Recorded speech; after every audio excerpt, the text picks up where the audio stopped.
All right. I'd like you to find, let's do an A, and let's do a B. One circle, please. How are your circles looking? They getting better? Do not make a center. Do not make a center because we're not going to be working with a central angle. I'm going to be working with an inscribed angle. Put a vertex right here. B. B. Folks, that's an inscribed angle. 52 degrees. Let's label some vertices. Z. That's going to be vertex Y. Or I should say point Y.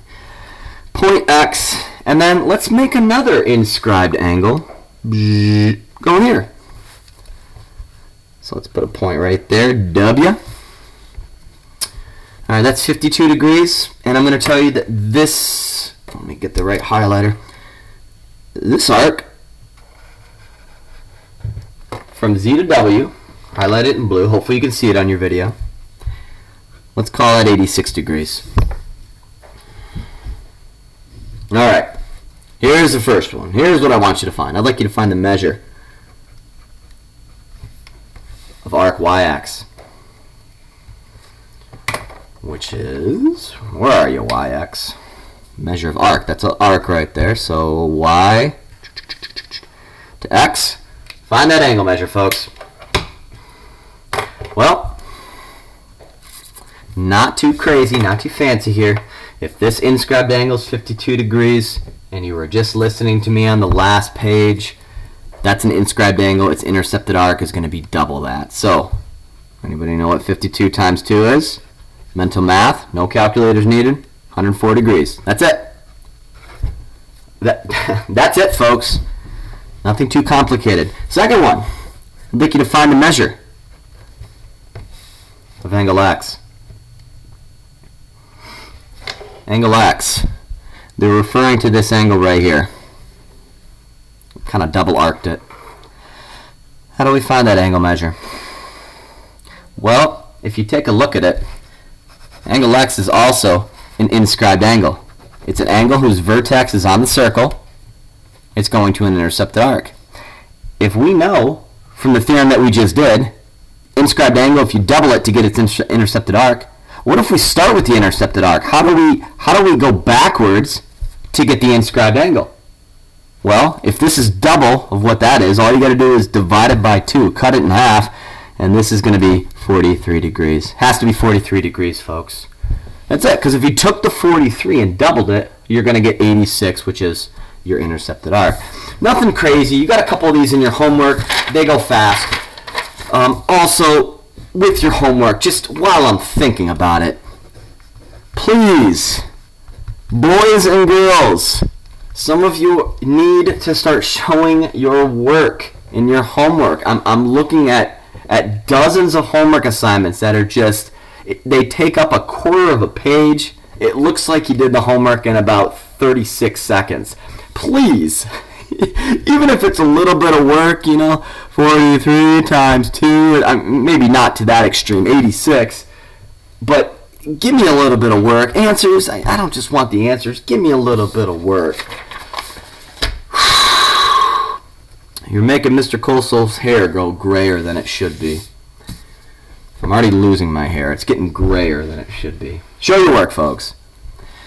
Alright, that should have been the first theorem right there, but we're going to call this the first theorem.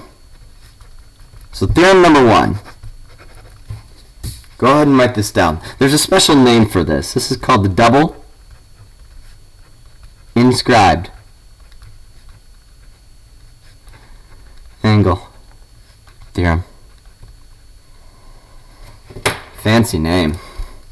There's probably going to be 2 inscribed angles. I don't know. Alright, draw a circle. I'd like to set up an if-then on the right side, just to kind of set up this theorem.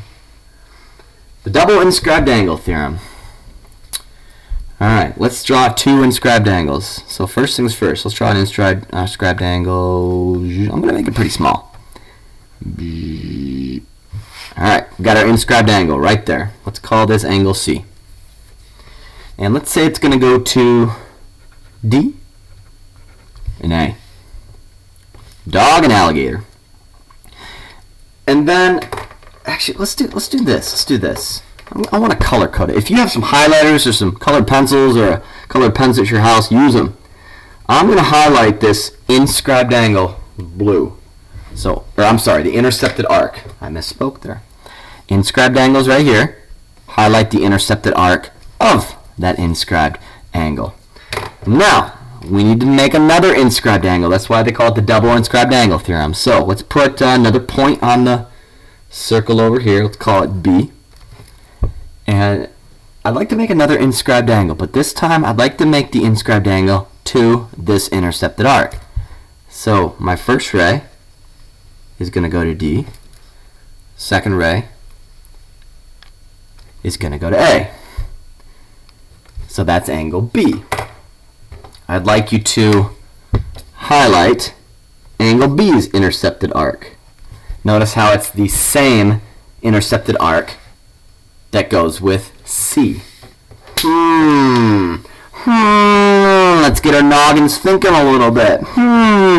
Double inscribed angle theorem. Here's what it says. If, let's see, angle C and angle B, these two angles, both intercept AD. In other words, both angle C and angle B, their intercepted arc is going to be AD. Then, what do you guys think? If this angle goes to this intercepted arc and this angle goes to that intercepted arc and it's the exact same intercepted arc, what do you know about these two angles? You guessed it, they got to be the same. Angle C has to be congruent to angle B.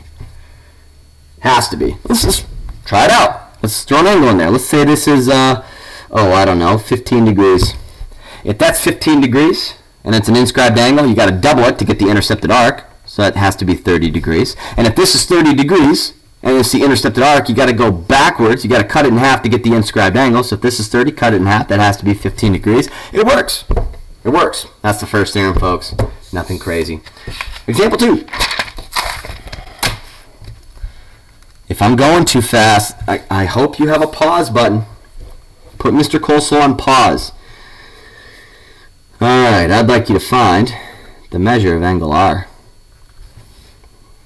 And circle time. No center. We're so used to putting a center in the circle. No center. Okay, let's go angle R.